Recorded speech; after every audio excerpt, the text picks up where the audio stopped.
Just moments ago, we saw a car drive through this deep water, 103rd and Warnell, and look at this, he got stuck, and that's because it's just so deep there. I'm not exactly sure how deep that water is, but essentially the road turns into what looks like a river right now. This person here also tried coming in, and they just end up having to turn around because they are seeing how dangerous this is getting, and it's really a dangerous situation out here. Now, I want to show you guys where all this water is. These are businesses right now, and you can see these are slowly going underwater. I'm too scared to even check how deep this water is, but this is supposed to be a parking lot. Right now, you can't even see the sidewalk walking into these businesses, and the water is coming here. If we can walk slowly this way, I want to show you where all this water is coming from. There is a creek, it looks like, behind this business, and the water just seems to be gushing out from there. Oh my goodness, and here we have another vehicle trying to make it through. I hope everybody's okay. But I mean, this is the example. This road here, it's not closed. People are able to see it because it's pretty well lit. And it's a matter of their decision whether they think, you know, maybe my car can make it through. And a lot of people are braving it this morning. And this is a perfect example of turn around, don't drown. Just to bring our viewers up to speed who might just be turning on their television, you're at 103rd and Warnell outside Coach's Bar and Grill. We're seeing multiple cars getting stuck because they're driving into this water. You just said you heard a loud bang, and you think that was coming from the glass at one of these businesses in the parking lot? Is that another car now? Yes, while we were out here, we heard a loud thud, but I don't know where this car is coming from. Oh my gosh. Oh my gosh. Oh my goodness. They are being swept into the creek right now as we speak. There's someone in there. Their lights are on, and it is now inside the creek being swept away right now. This is Indian Creek.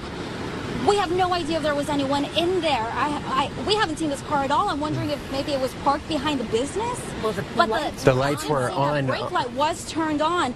Actually, Zim, we need to move back a little bit. We are getting water up here. We need to move back a little because that water is starting to rise even more.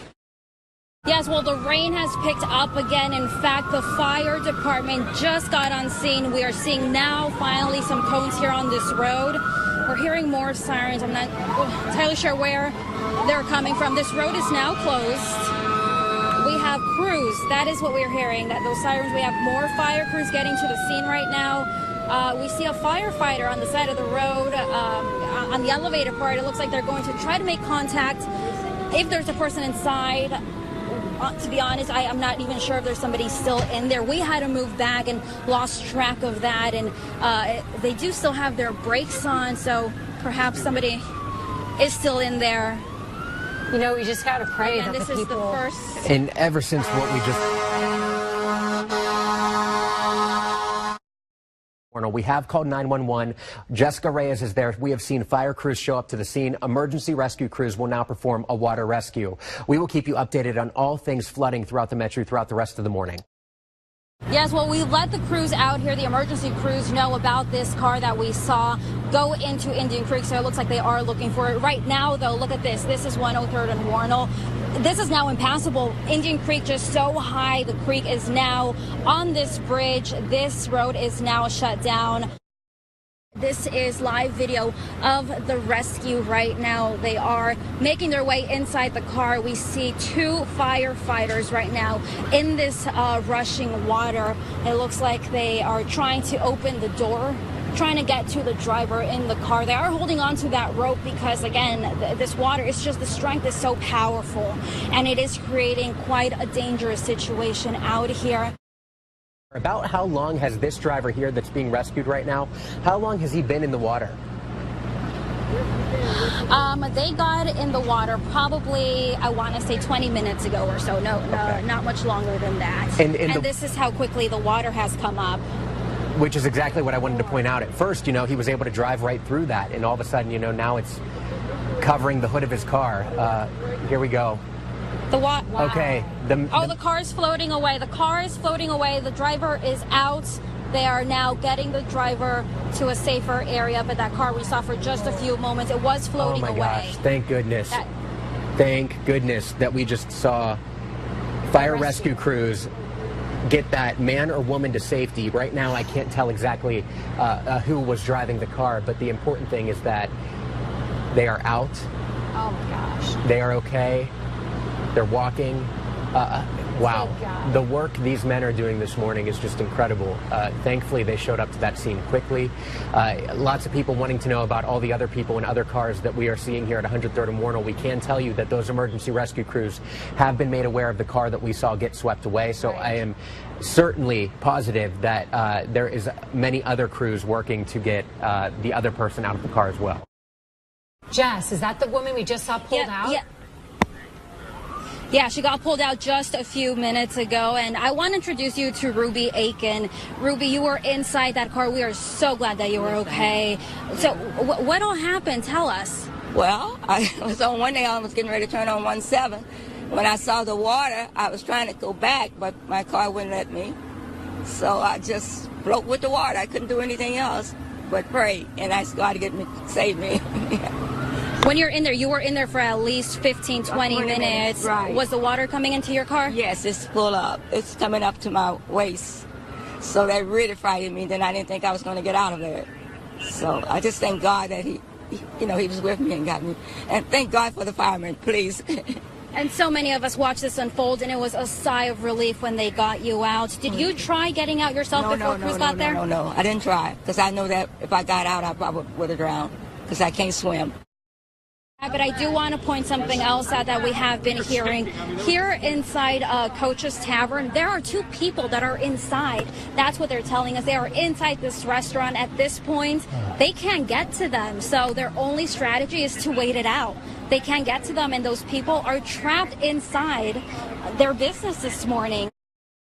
The two employees, the latest information we're getting from emails, and we're checking Twitter and Facebook, is that they were two employees who were in there, obviously before this flooding started, but it's gotten so high, it's almost to the top of the doors now, and we're hearing glass shattering from nearby businesses. It happened fast. So you can see there's about how many people in that boat. It seems to be 4 people in the boat. They have a ladder.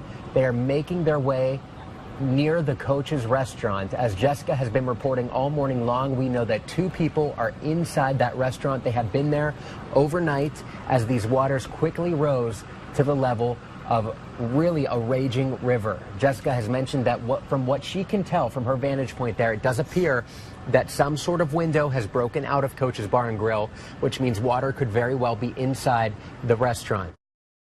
Here we are, the rescue crews now getting to the scene of the bar, putting a ladder in the water, almost wondering now, are the people on the roof? Or if they're going to go up on or are they go up exactly on the roof and maybe cut through to get to them. To get them, or we'll just have to wait and watch this unfold. So it's a lot trickier, it seems, than just entering the building, of course. They're going to have to, what appears from go from the roof.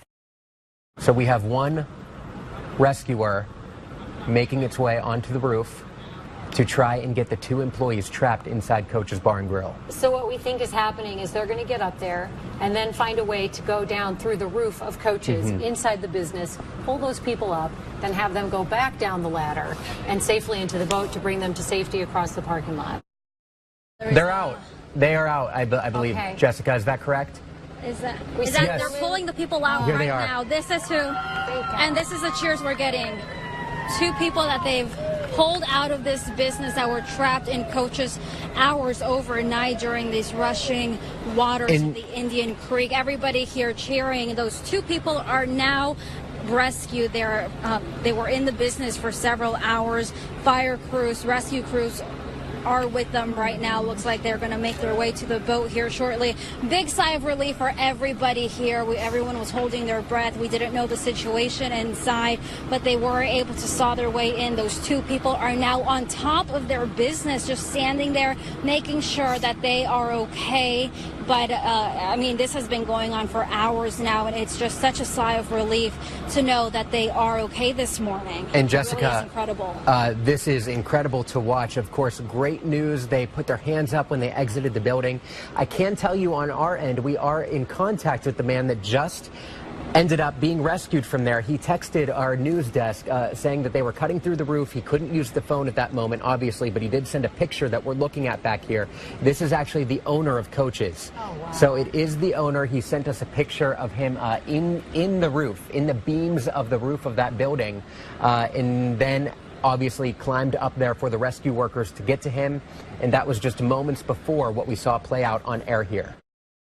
They were rescued because they used it. saws to saw through the top of Coaches. Here they are, officially on land. Oh my gosh. After about 4 hours stuck in that restaurant. This is live video of their rescue, of them being brought back to dry land. Thank goodness they're okay. Here's Jessica. We'll see what she can get us. Okay, we're good. How are you doing? Embarrassed. Did you hear the? How are you doing this We're morning? doing great. You guys took good care of us, and thank you for that. Can you give them just a second? Incredible out there. What are you guys feeling right now? Embarrassed, thankful. We put their lives in danger, and they came and got us, and we appreciate that. They did their job above and beyond. We were scared in there. I've never been in something like that. It was stupid, that's for sure.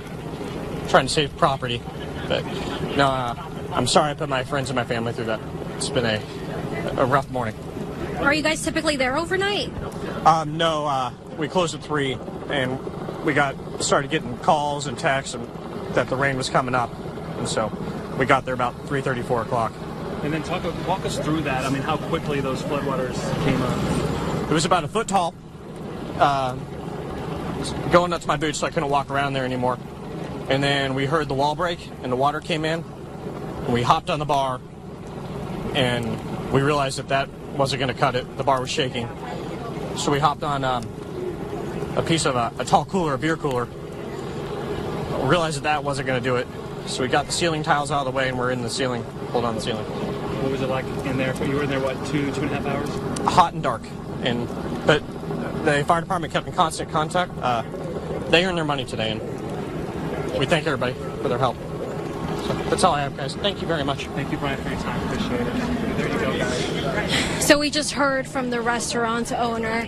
He said they were in there because of the weather initially. They were trying to save some property, obviously something he says he regrets. He hopes other people learn from this. They are okay. However, inside, they were in there for more than 2 hours. They said that they were constantly in there, and they were keeping communication with rescue crews. He was along here with his wife, who is behind me. They were trying, again, just to rescue property, and they are regretful that they put the rescue crews in this situation, but again, very glad that everybody is okay this morning. Again, look, everyone just hugging, happy tears all around.